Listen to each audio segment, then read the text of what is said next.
But we just spoke about the individual now. And so it is important to know that if you as an individual are not doing well mentally, emotionally, physically, all of those things we spoke about, that it's going to be more difficult in a home setting or outside environments.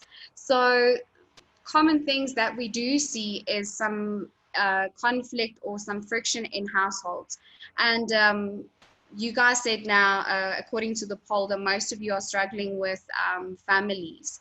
So I'm not too sure if that's family as a whole, or like in what sense to understand that.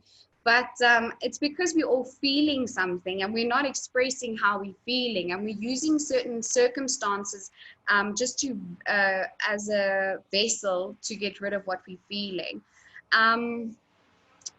So in order for you to improve your relationships inside the household, whether it be with a spouse, a partner, or other family members, or even with kids, it's important to have a sit down and spend quality time together where you can actually speak about what is going on in your head and your heart.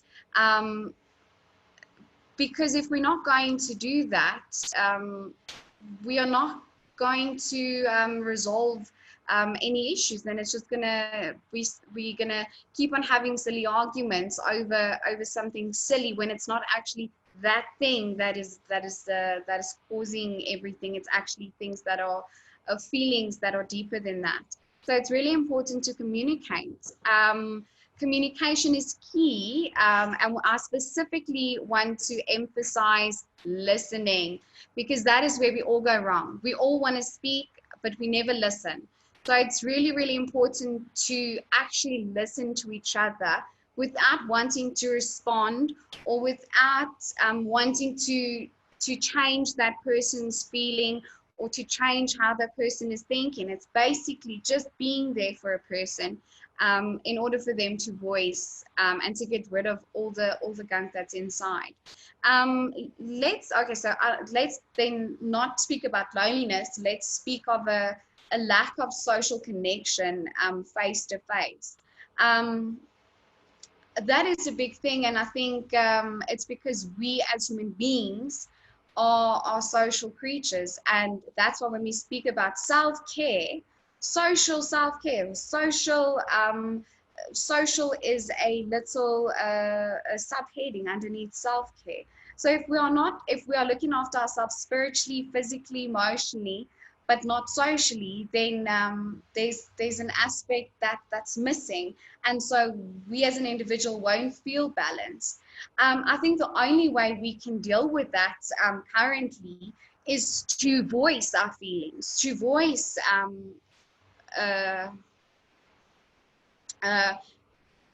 how we feel. I miss you.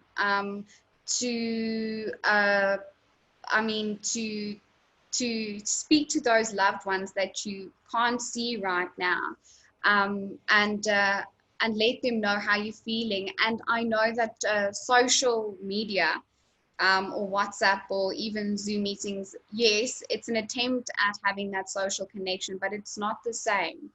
And in that circumstance, I think we are just going to have to make the best of what we've got.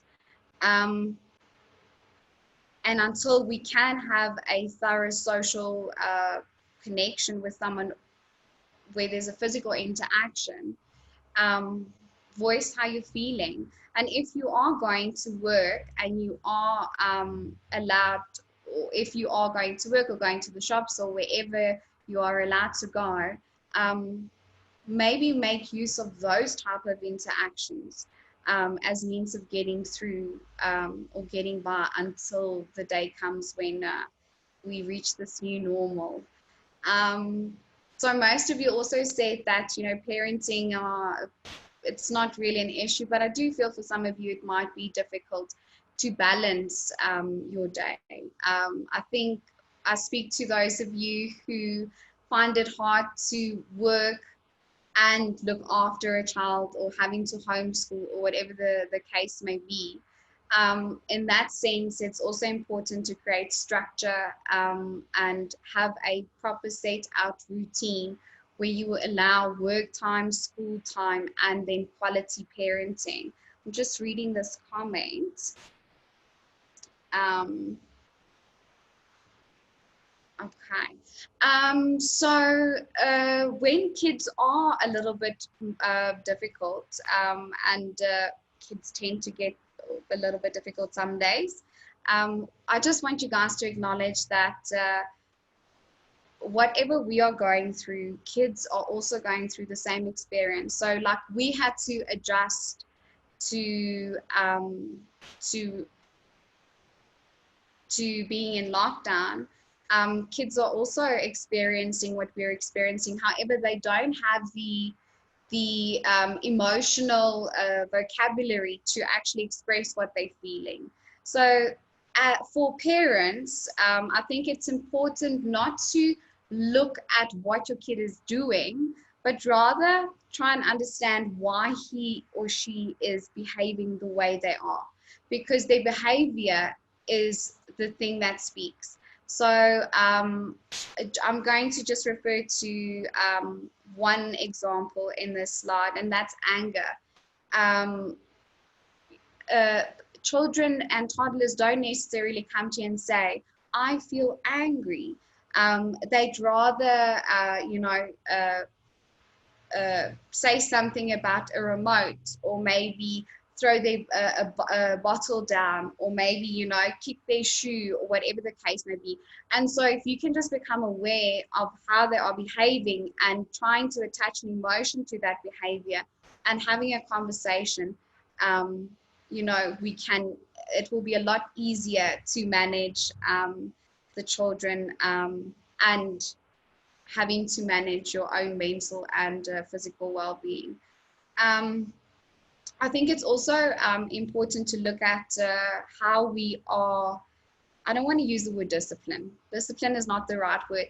How we are handling certain children who are, how can I say, you feel like they have been affected, or they are, there's some behavioral difficulties.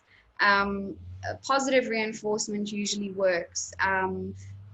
Speaking works. I mentioned earlier that it's important to maybe make a contract with your child. Even a toddler can engage in that, where you decide on what the boundaries or what the rules are and what the consequences are should the rules not be followed. Because we need to acknowledge that kids do need structure in order for them to feel safe and secure. Like we use our external environment, same for the kids. So it's important to create an environment that feels structured so that they can feel okay as well.